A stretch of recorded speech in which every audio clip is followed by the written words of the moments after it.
All right.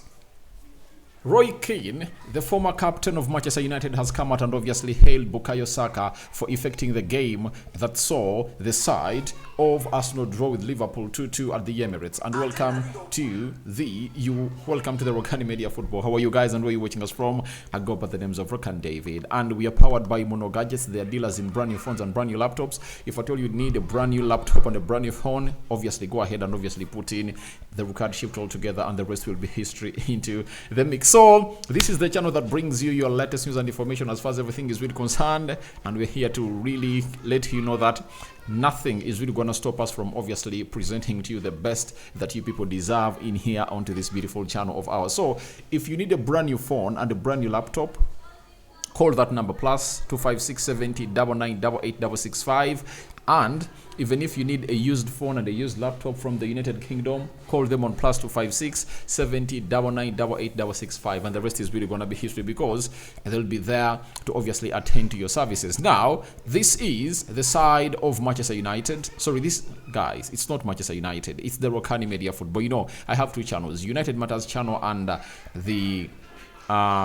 Rokani Media Football. You know, news of United has just gone awash because Erik ten Hag has gone ahead to be sacked. You get? They've gone ahead to be sacked, and Ruud van Nistelrooy has been appointed his interim, and United are really gonna be trying to push to obviously get in their own player or their own permanent manager to obviously come up and obviously effect United or propel them to where they want to be. And the season is still young. You know, 9 games played.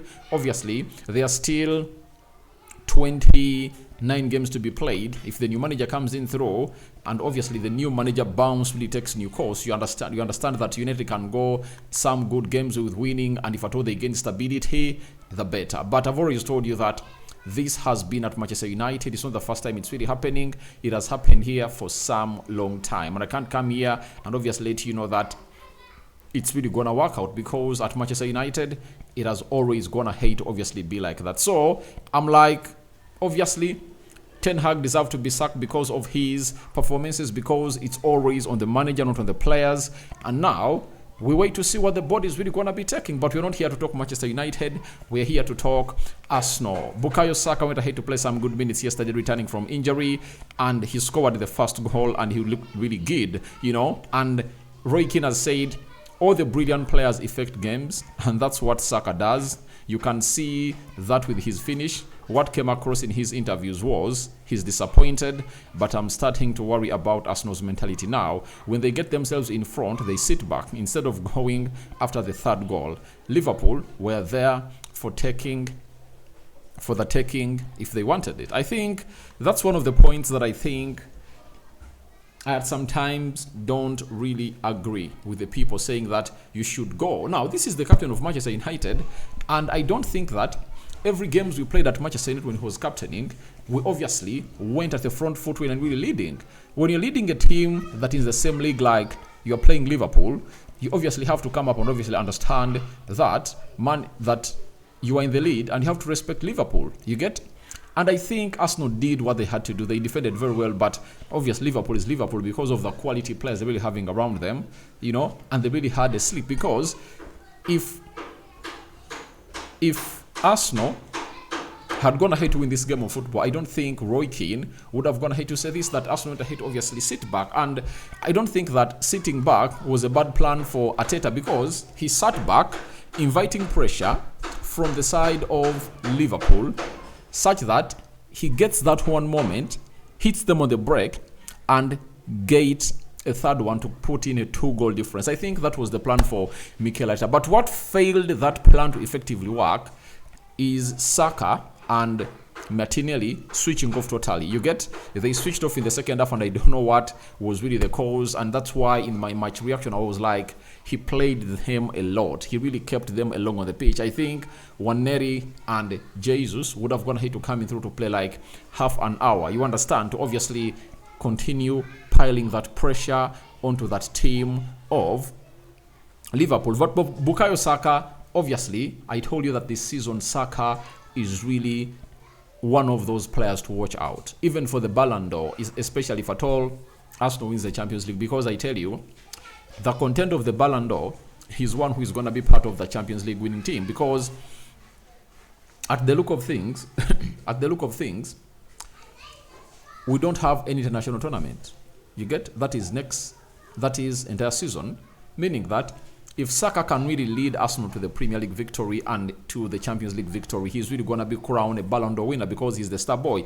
Him and Martin Odegaard will obviously have to step on the podium of the Ballon d'Or. So I look at this and I'm like, all right, Saka has a mission to chase, and he knows to it that in the next coming season of 2025-2026, it will be determined by the World Cup winner. You get? But if he really works hard this season and really gets Arsenal winning trophies, he'll obviously win the Ballon d'Or. So I believe Saka affected the game very well, and I don't put the blame on him for being played for that long on the pitch. I put the blame onto the manager, and that is none other than Mikel Arteta.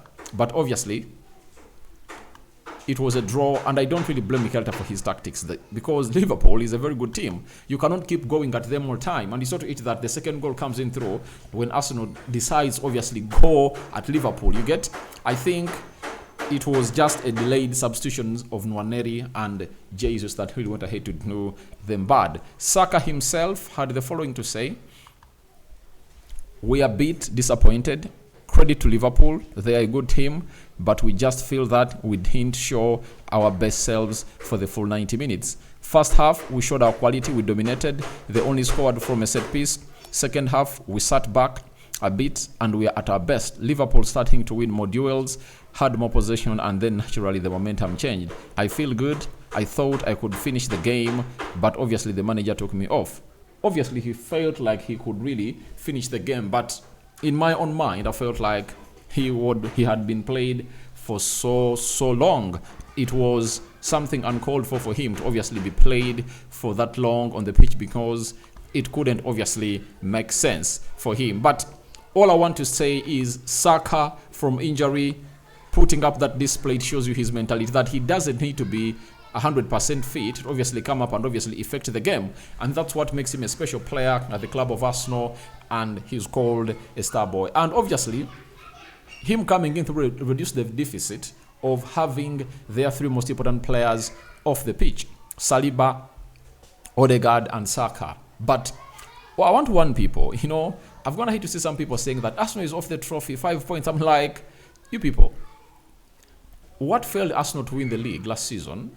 It's they had gone ahead to obviously do bad, and they're really doing bad towards the end of the first half of the season. They came up and went ahead and obviously won. Out of the 19 games, I think Arsenal won 17. They drew, I think they won 16. They drew 2 and they lost 1. So we are still 9 games, you get? We still have 29 games to go. So it's not that easy. And one thing that people that are really giving Arsenal no chance to obviously win the title is, I think I'm saying one thing that people are forgetting: Arsenal has played almost every big team. You get?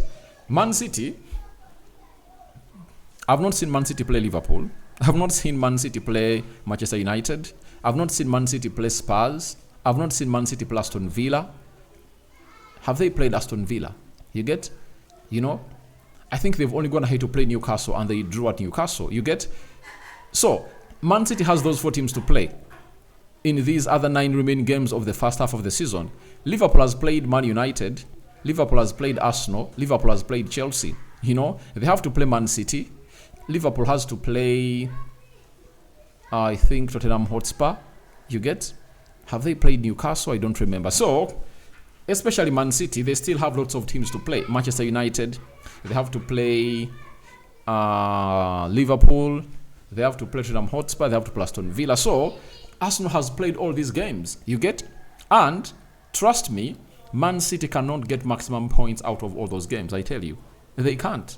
Yet Arsenal, when we look at their fixtures in the Premier League, they are really very, very okay. And I think they can really go, they are really ready to go on a long winning run.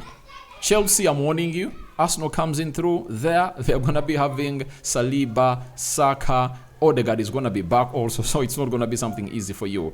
Arsenal has to play Newcastle away. They have to play Chelsea away. You know, they have to play Nottingham at home. They have to play West Ham away. They have to host Man United. They have to play Fulham. You get? They have to play Everton. They have to play Crystal Palace. They have to play Ipswich. They have to play Brentford. So those are the 9 games before we head into... Sorry, they also have to play Ipswich, right? So in those games, I only see them having 1 hard game.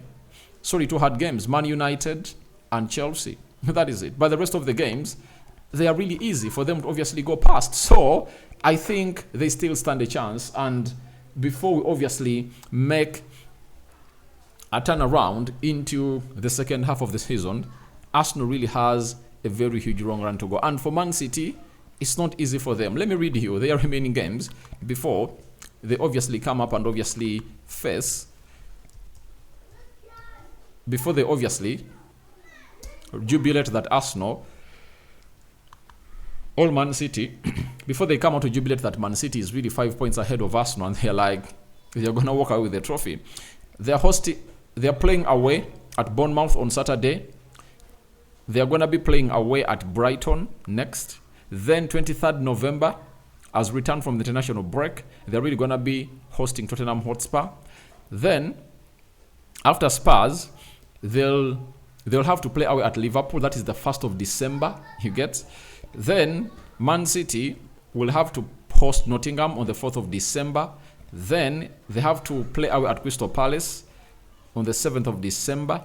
Then, 15th of December, they'll have to host Manchester United. Remember, Manchester United has gone ahead to sack their manager, and you anticipate that new manager bounce effect to come in through and really kick in high, right? Then, Aston Villa on the 21st of December, 26th of December, they'll have to play Everton, and they'll close the year with Leicester City away. So it's not going to be an easy game for Man City. The remaining 8, 9, 10 games as we head into the next year of 2025 are not going to be easy. And for everyone who thinks that it's really going to be an easy tie, then football is not meant for you. Looks like you haven't been here for some long time. You get?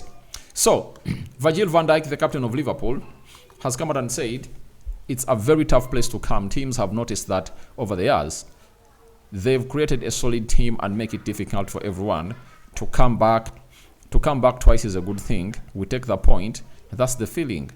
When I was marked by Partey, he only looked at me, so it was quite easy to get away from him. You know, a bit of luck, and I was there to tap it in. I try to be important on every set piece we have. You play here, they create momentum, so you have to be ready to fight.